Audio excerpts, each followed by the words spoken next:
Yeah, I don't think Mother knew about this. Uncle Marvin was strangled by his own beard.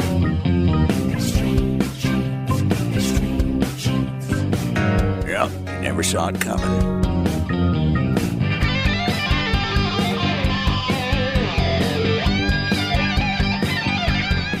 And welcome, America, to America's Family History Show, Extreme Genes and ExtremeGenes.com. Fisher here, your radio root sleuth, on the program where we shake your family tree and watch the nuts fall out.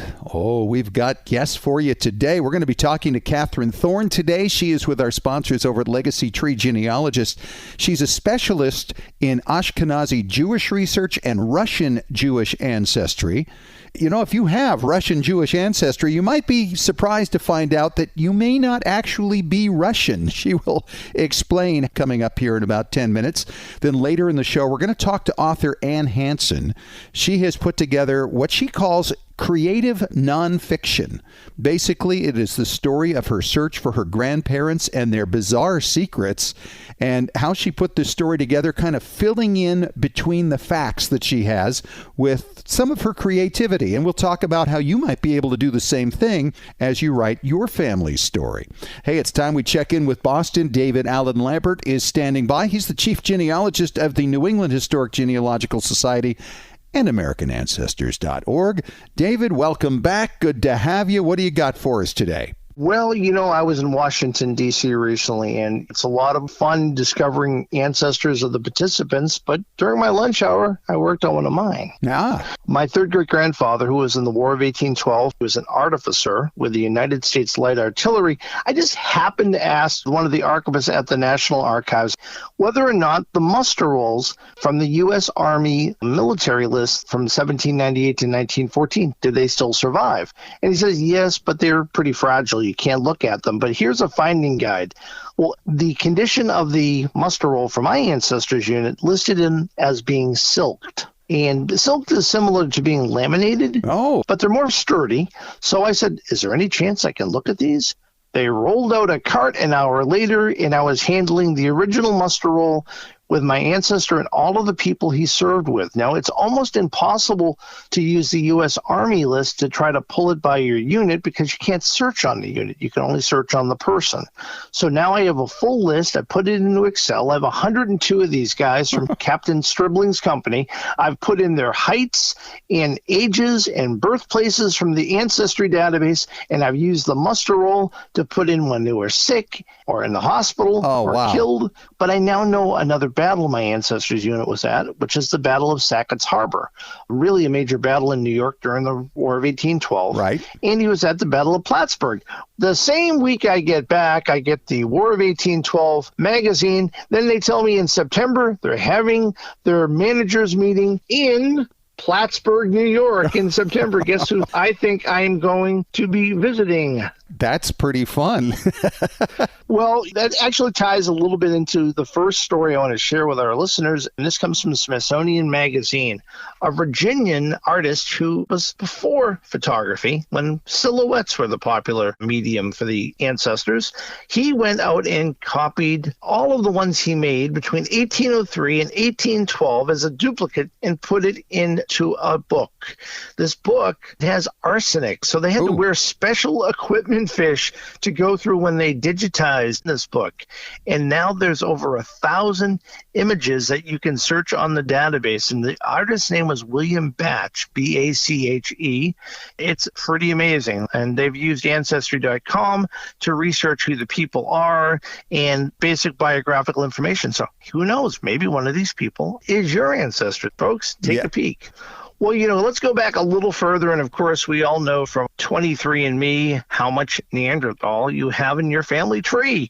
Well, in the Jersey Channel Islands, there is a small island with a cave that was inhabited by possibly your ancestors 250,000 years ago.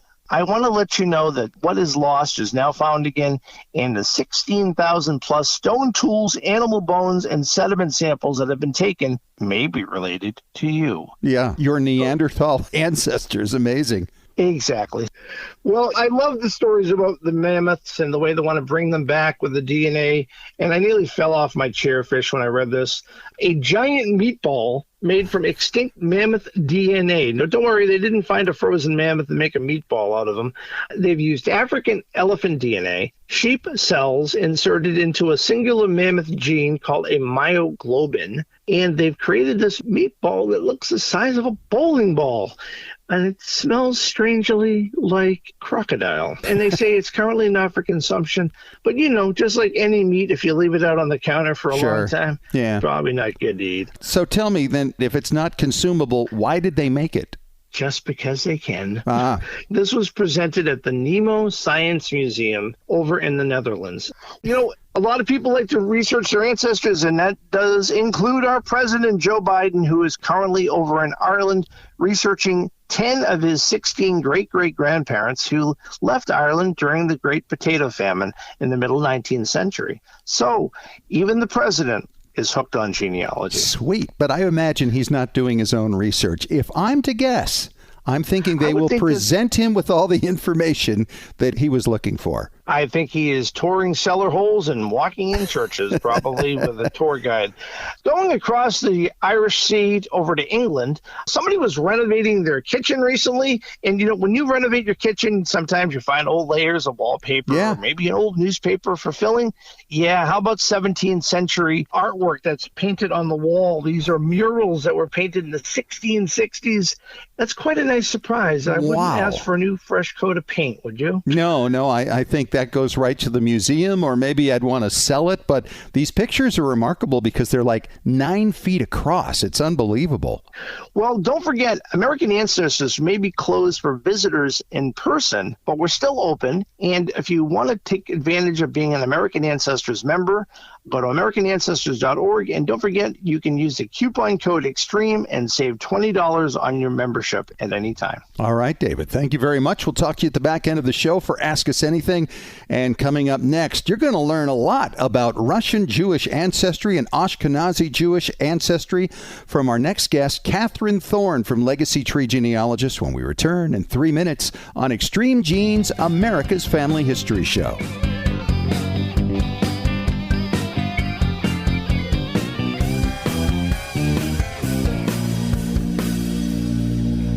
Hi, Genies. Fisher here, and I hear from so many of you all the time that I love all those family stories on Extreme Genes. Where can I find ancestor stories like those? The best answer? Digitized newspapers. And nobody has more digitized newspaper pages than newspapers.com. Newspapers.com has well over 800 million searchable pages from the United States and countries all over the world. Find those valuable obituaries and marriage accounts, often with photographs.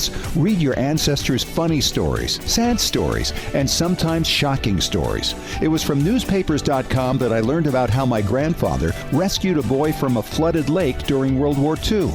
In another account, I learned that my wife's ancestor ran off with the wife of a farmhand and stole over $20,000 in the process. Newspapers.com is like that box of chocolates we always hear about. You never know what you're going to get. What will you find? Sign up now at newspapers.com. Have you hit a brick wall in your family tree? Are you unsure how to use your DNA test results to resolve a research question? Do you want to travel where your ancestors walked and need to find details before you go? Need help joining a lineage society? Whatever your genealogy research question, the answer is Legacy Tree Genealogist. Legacy Tree Genealogist has been helping clients all over the globe discover their story since 2004. Legacy Tree has carefully selected and trained professionals who specialize in hundreds of countries and languages, as well as probate research and DNA analysis.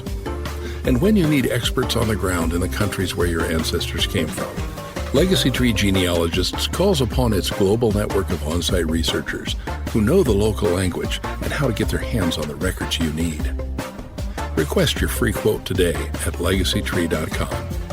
That's legacytree.com.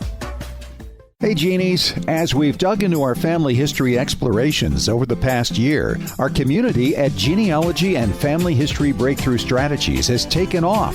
This is where you can meet like-minded genealogists who can help you break through those brick walls and find a whole city behind it, occupied by ancestors whose names you don't even know yet. This is where you can learn from your fellow genies and ask questions, because many in our community have already been into some of the records you're looking for. Genealogy and Breakthrough Strategies is free. What a great place for brainstorming and getting to know other people who totally get your passion for family history research. If you're looking to take the next step in sharpening your skills, here's a great chance to learn from others and give back in areas you've already become expert in. So join us. That page again is Genealogy and Family History Breakthrough Strategies. It's a long name, but we cover a lot of territory. Genealogy and Family History Breakthrough Strategies.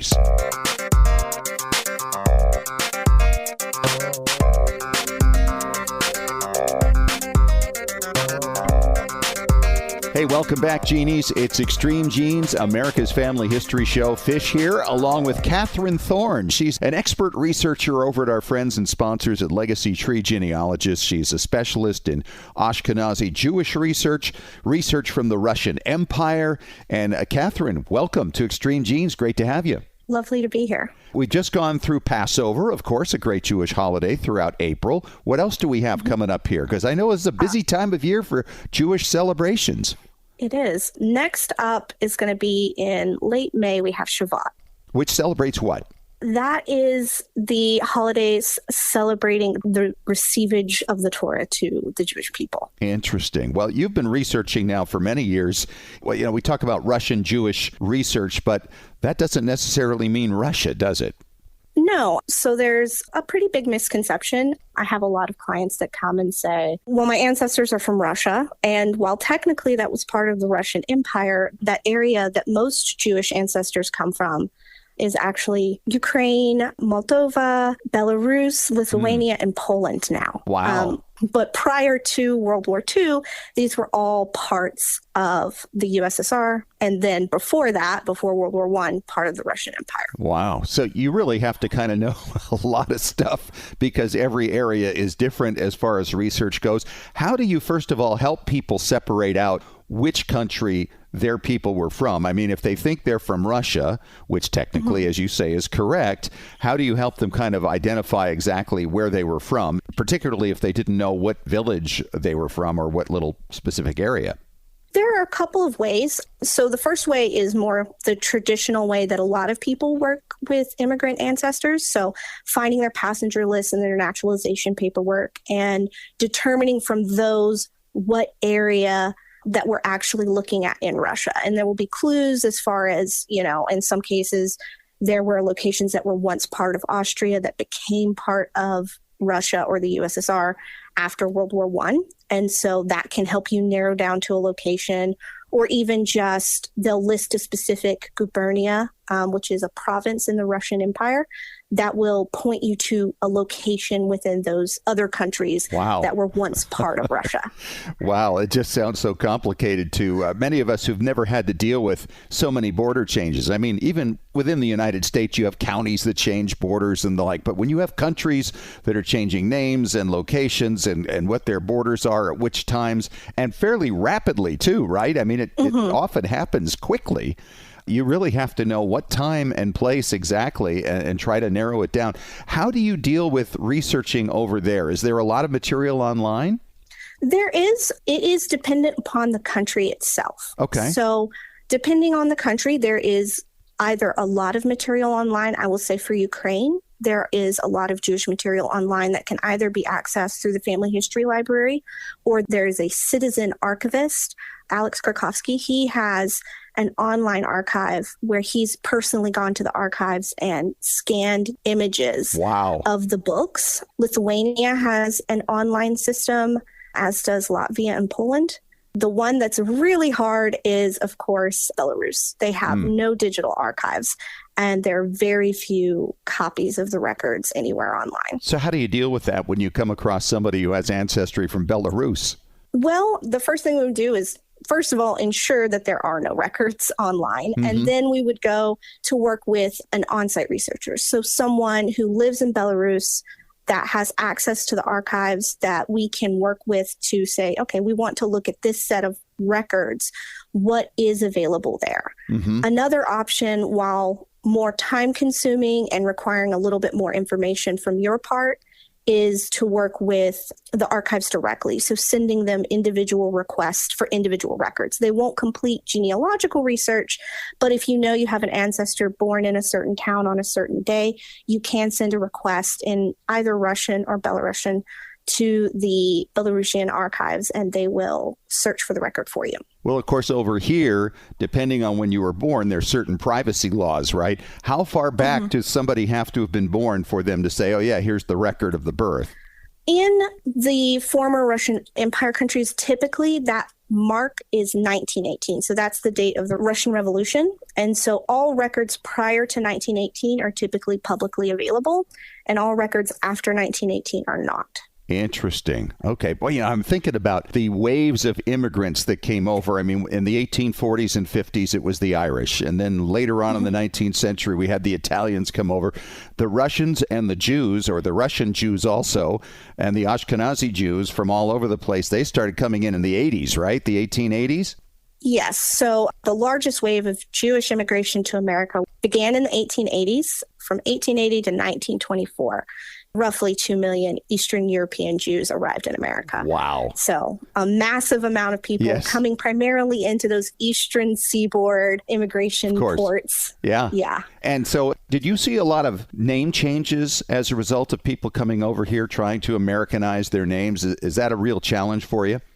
It can be a very significant challenge with Americanization of names. The last name is more common with a lot of people doing immigrant research. You can typically find that information on their passenger list. The real struggle is with the first name when we're doing Jewish immigration. So traditionally, a lot of Jewish people have two names. So they have a Hebrew name or an Aramaic name, and then they have typically a name from the region that they're living in. So for our Jewish ancestors living in Eastern Europe, that might be Yiddish or a Russian name. And then they have a third name when they immigrate. So they come to America and they say, actually, this name is too hard for people to say, or I stick out like a sore thumb. So I'm going to change my Chaim to a Harry. Okay. And so finding that connection can be a little difficult. One thing that I would suggest to help with that is unique to Jewish research is looking at the cemeteries. So you want to go and find the grave of your immigrant ancestor. And on that, very frequently, there's a Hebrew inscription that will include both their Hebrew name or sometimes Yiddish name and their father's Hebrew or Yiddish name. And that name is going to be much closer to the name that they went by when they were living in Europe. And that can help you find them much faster than it would through trying to locate them on passenger lists with a name that they didn't even go by when they came over. Sure. Yeah. I mean, it's got to be so complicated. I mean, I think about, okay, in America and a lot of other places, Elizabeth often went by Betty, or Henry went by Harry, or Robert went by Bob. Is there an association with those Yiddish names and those Hebrew names to a name they actually adopted for use in the United States? I would say most frequently it is the sound of the name. Really? So if the first initial sound is like an H, their name might become Harry. Okay. If it's Bila, which is a woman's name, it might become Betty. And so that initial sound will stay the same. Typically, there's no shared meaning between the names. And sometimes it is, unfortunately, completely random. They heard a name and they really liked it and they adopted that name. Wow. I just think of your job here, Catherine. This sounds really complex. I'm glad that people who do this type of research have you to work with. This is amazing. So let's talk a little about Ashkenazi Jewish research and how that differs from Russian Empire research. Okay. So the first biggest difference is that, of course, the name changes are more complex when we're dealing with Jewish records because we are dealing with three potential names that they could be going by. Right. The other thing is Russian Empire records were separated by religion. And so the Jewish records were separate from the rest of the records Russian Orthodox were separate from the Jewish records, were separate from the Catholic records. And so you're wanting to find records for that specific religion. And very frequently, those records are not for every single individual town. You need to find the exact town that they were from in order to then figure out, okay, where were these people registering at? What synagogue were they going to register their children that were being born, rather than the exact town that they were living in? And there are gazetteers that can help you figure that out once you know what town your family was from. Interesting. How did the Holocaust impact the records in these areas? So for the Holocaust in the Russian Empire, there is some impact in the records, primarily in terms of just wartime damage to the records. I know in Belarus, especially during World War II, there was a large loss of records, especially in the area just next to Poland. A large number of records were lost. So sometimes you will find large gaps in the records prior to 1940 in just the Jewish records at that time. There wasn't really a concerted effort to destroy Jewish-specific records. However, one resource that was destroyed very heavily in the Holocaust were Jewish tombstones in Eastern Europe. Yes. And so they were taken and were actually broken up and used as paving stones in some places. Yes. And so that's a massive resource because, of course, as I mentioned before, the father's name is listed on, and you could trace the family back using the cemetery. That resource is in a lot of places now gone. Have they actually ever taken some of these paving stones and created a database of the information that's on them? In the case of the ones that have been broken up, they're typically in such bad shape that I don't think that they could.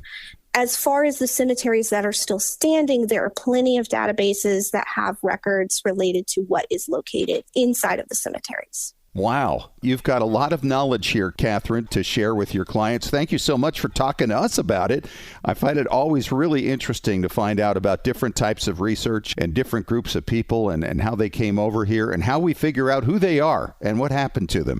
Thank you so much for your time. Thank you. And coming up next, a woman who learned from her dad that her grandparents may not have been who they said they were. A lot of secrets there. She did a lot of research, and now she's written a book. She calls it creative nonfiction. You're going to want to hear what Anne Hansen has to say about writing histories in this way and what she learned. It's all coming up next in 5 minutes when we return on Extreme Genes, America's Family History Show.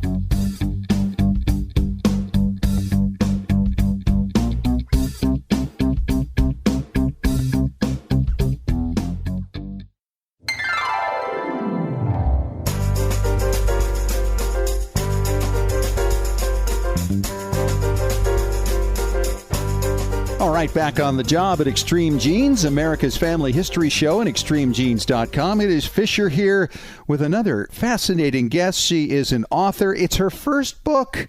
It's called Buried Secrets, Looking for Frank and Ida, and the author is Anne Hansen from Brookline, Massachusetts. And Anne, welcome to Extreme Genes. It's great to have you. Fisher, it is wonderful to be here. Thanks for having me. You know, I know this is your first time around, and this is kind of in the same vein as what I've been working on lately, something you've called, and I think it's a great term, creative nonfiction, which basically fills in the gaps and conversations that we can only imagine, but still keeps it true to the facts. And this is about finding your grandparents. Yeah, it's a story of, the quest that began when I was in college. And my dad had always been mystified about his parents' extreme secrecy about their past. And, as a child, he was always wondering, why don't I have any relatives? Why do my parents just refuse to talk about their past? It was really like taboo to ask questions about their past. So when I hit college, he asked me if I could research his parents, validate their family tree, learn more about their families and their backgrounds. And I searched and I searched and I searched, and I could not find a single thing. Really? I mean, you're talking about with their names, and you couldn't find where they lived? They weren't in the census? Were they going by assumed identities? Well, I think I won't tell you all of the details, but let's just say they invented identities that suited their purposes. Okay, that makes sense. So talk about the process here, because you are not by profession a writer, and yet I've read one of your sample chapters, and it's very well done, and I'm very impressed with it. It's like, okay, I got to do as well as Anne Hansen does here with mine. Well, you are very kind. Thank you. Well, I had been interviewing my dad, doing family history interviews for years. So I had all of this material and information. It's a sad story in some ways. My dad's two favorite brothers both died suddenly in the year 2000, and he came into possession of his parents' photo collection. And I finally persuaded him to let me look through the photos to see if I could find out anything that would help us solve the mystery of our missing parents and grandparents. And based on this photo, I ultimately got this little clue that led to more things that pretty much like blew the whole case open. And so this happened in 2003. I'm a research pack rat. I just save everything I come across. Of course. So I had reams of research that I had done on my grandparents' real pasts. Then I had many, many hours of recorded interviews with my dad. And my dad was actually the first one to say I should write a book. Right. And I said, okay, how hard can that be? I had no idea what I was getting into. I thought, okay, it'll be, 6 months to a year. I'll write the book. So I soon realized that I didn't know what I was getting into, and I took some classes at this wonderful writing center in Boston called Grub Street. I had actually been a newspaper reporter in the past, so I knew how to write at 20 inches, an old-fashioned newspaper, you have a 20-inch story. And I had done some corporate communications and writing. Yeah, but that's all entirely different style and doesn't really require imagination or anything, because you're talking about facts here, but also creating, I've always called it the grout between the tiles, right? You've got the tiles. They're just the things that keep it all together. Yes. So one of the smartest things I did was start taking classes at Grub Street, and I learned how to write narrative nonfiction in the genre of what we call creative nonfiction, where you stick as close as you can to the facts. I mean, obviously, when you're thinking of conversations you had with somebody 20 years ago, you can't remember the exact words. No, of course So not. you just recreate it as best you can. So I started doing these writing classes in 2007. And so I was working on the writing, and I was still always like talking to my dad. We'd be having a conversation, and then all of a sudden he'd just sort of come up with this like interesting little tidbit about his parents or his childhood or whatever. And I'd say, why didn't you tell me this before? And he'd say, I didn't think of it before. That's how it works, though, with the family history interviews, right? Yes. You go talk to people, and you got to keep going back because it gets their minds going, right? Exactly. My dad and I'd be down in Philadelphia visiting, and he and I would just be, hanging out after dinner talking. And then we'd get on to the whole family topic, and then he would start saying like, oh, Dad, this is great. Hold on. I've got to get a pen. I've got to write this down. So it was really an iterative process of going back and forth. I learned how to write narrative nonfiction, but I also found I had a lot of facts, but there were scenes that I know occurred, but there's just no way for me to know the exact details. And that's when I got the idea of starting doing imagined scenes where like we know certain things happen, we just don't know the exact details. So I started adding in the imagined scenes. And so I had a first draft of the book done in about 2010 or 11, and I gave that draft to my dad, and this turned into one of his favorite leisure activities, reading the book about his life. And then he'd be lying on the couch, and then he'd think of something, he'd call me up, hey Annie, I just remembered, I want to make sure you put this in the book. So I had multiple drafts of the book going over time, and then there were times when I didn't do anything for several years, because life intervened and I was really funny busy. How that works sometimes. Yes. And, I was fortunate enough. I met my husband in 2001, and we got married in 2010. So, lots of fun things going on that had nothing to do with the book. Well, what a great lesson for all of us who would like to write a history. I know I hear from people all the time saying, what's the best way to do this? Well, we can write histories where we write out the things that we know, but certainly the most interesting way to tell a story is the way you're describing, and that is to kind of fill in the blanks here with these imagined conversations that likely did happen in one form or another, right? Mm-hmm. And one of the other things I learned, some very good advice I got, there were times where I'm writing a real scene where I'm the protagonist and I'm in it. And I was afraid of, well, if I write it this way, I might offend someone or hurt their feelings or whatever. And some very good advice I got was just write it as if nobody but you was going to read it. And then you can always edit it later. Yeah. And I did that, and I found that it was just very freeing. You're no longer censoring yourself. So for a few scenes where I didn't want to hurt someone's feelings, I took very little out. It was just a very freeing feeling, and it ended up me just writing much more fluidly, and I ended up taking out very little that I thought somebody might be unhappy with or hurt their feelings.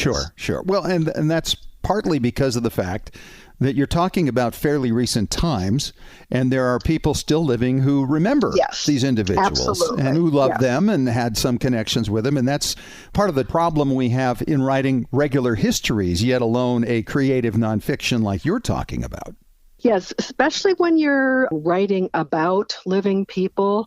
You're not going to please everyone. Nope, that's right. But I do think that honesty coupled with kindness are the best policy. Yeah, that's great advice. She's Anne Hansen. She is the author of Buried Secrets, Looking for Frank and Ida, a great creative nonfiction, and you can get it at Amazon, Barnes & Noble, the usual places. Anne, thanks so much for coming on and taking your time. Enjoyed it. Thank you for having me. Good luck with the book. Thank you. And coming up next, David Allen Lambert with another round of Ask Us Anything on Extreme Genes, America's Family History Show.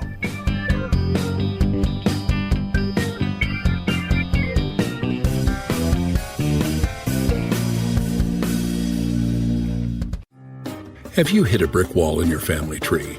Are you unsure how to use your DNA test results to resolve a research question? Do you want to travel where your ancestors walked and need to find details before you go? Need help joining a lineage society? Whatever your genealogy research question, the answer is Legacy Tree Genealogist. Legacy Tree Genealogist has been helping clients all over the globe discover their story since 2004. Legacy Tree has carefully selected and trained professionals who specialize in hundreds of countries and languages, as well as probate research and DNA analysis. And when you need experts on the ground in the countries where your ancestors came from, Legacy Tree Genealogists calls upon its global network of on-site researchers who know the local language and how to get their hands on the records you need. Request your free quote today at legacytree.com. That's legacytree.com. Hi, Genies. Fisher here, and I hear from so many of you all the time that I love all those family stories on Extreme Genes. Where can I find ancestor stories like those? The best answer? Digitized newspapers. And nobody has more digitized newspaper pages than newspapers.com. Newspapers.com has well over 800 million searchable pages from the United States and countries all over the world. Find those valuable obituaries and marriage accounts, often with photographs. Read your ancestors' funny stories, sad stories, and sometimes shocking stories. It was from newspapers.com that I learned about how my grandfather rescued a boy from a flooded lake during World War II. In another account, I learned that my wife's ancestor ran off with the wife of a farmhand and stole over $20,000 in the process. Newspapers.com is like that box of chocolates we always hear about. You never know what you're going to get. What will you find? Sign up now at newspapers.com. Hey, Genies. As we've dug into our family history explorations over the past year, our community at Genealogy and Family History Breakthrough Strategies has taken off. This is where you can meet like-minded genealogists who can help you break through those brick walls and find a whole city behind it, occupied by ancestors whose names you don't even know yet. This is where you can learn from your fellow Genies and ask questions, because many in our community have have already been into some of the records you're looking for. Genealogy and Breakthrough Strategies is free. What a great place for brainstorming and getting to know other people who totally get your passion for family history research. If you're looking to take the next step in sharpening your skills, here's a great chance to learn from others and give back in areas you've already become expert in. So join us. That page again is Genealogy and Family History Breakthrough Strategies. It's a long name, but we cover a lot of territory. Genealogy and Family History Breakthrough Strategies.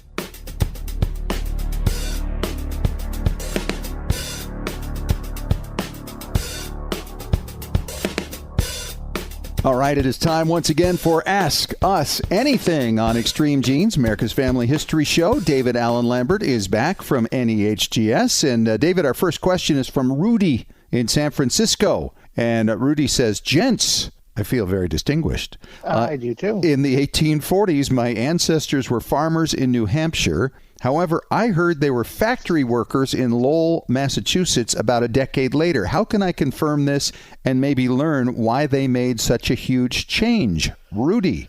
Well, I mean, first thing that comes to mind, the United States Census. So if you find them on the 40 census in New Hampshire, hopefully a decade later you're surfacing them in Massachusetts in 1850 in Lowell. The nice thing about Massachusetts is we have two state censuses that were kept. One was in 1855, so you don't have to wait another full decade if you want to try to catch them.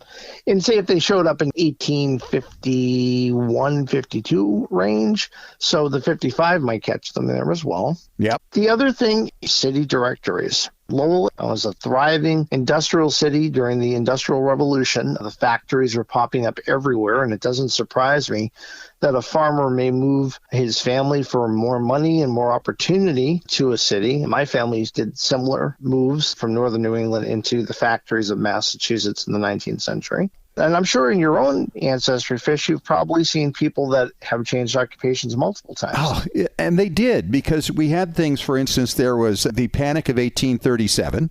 There was another Panic of 1857, and this is what they called them at those times, but it led to these financial recessions or depressions for a while. My great-great-grandfather Fisher started out as a cabinet maker of some note, and then he had to stop doing that. He was a cartman right out of that period, which was a real come down from where he had been as a craftsman. And then he became a real estate agent because of all the people coming into New York City with the famine over in Ireland, right? So he did that for about 12 years. And then he became a machinist for the Singer Sewing Machine Company, making sewing machines. And he did that for maybe a decade before finally retiring. So, you know, you can see they're very different types of things. Absolutely. And the other thing, of course, are newspapers. So you find somebody in a city directory, it may actually give you the address of where they're working. So if you contact, say, the Center for Lowell History up in Lowell, Massachusetts, you could find out what factory in, say, 1855 was located at that spot, find out factory owners. And in the perfect world, they're very, very rare to find. You might find records of the employees. You might find a record, a lawsuit about the company. Maybe they had fraudulent ways of treating their employees and they were brought to court. Maybe there was a disastrous fire or something.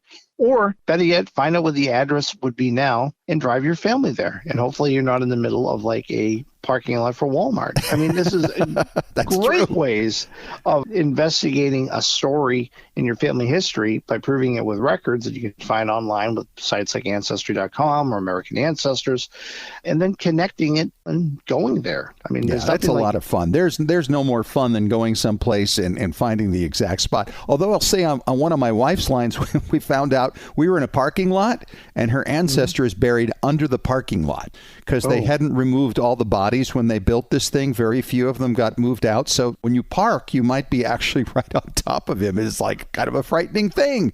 Would that be reserved parking for the family? Yeah, would probably be the case. But it is a lot of fun to go there and see where it may have been and if there was actually any remnants of a building or something like that. Yeah, you could walk the same streets and see the same buildings that your ancestor did. Absolutely great stuff. And of course, stop by the Historical Society and see what they've got to say, as you mentioned, Dave. So great question. Absolutely. Thank you very much, Rudy. Hope that helps you and good luck on it. We got another one coming up next from Hawaii when we return in 3 minutes on Extreme Genes, America's Family History Show.